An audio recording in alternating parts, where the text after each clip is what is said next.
We have a 2010 Volkswagen Jetta, and these are the fuse box locations. One under the hood, as you can see,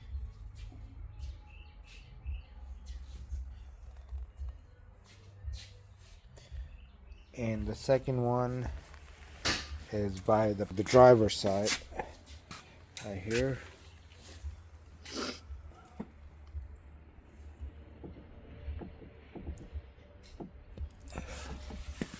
And actually there's no fuse information on any of these panels, so you'll have to look them up.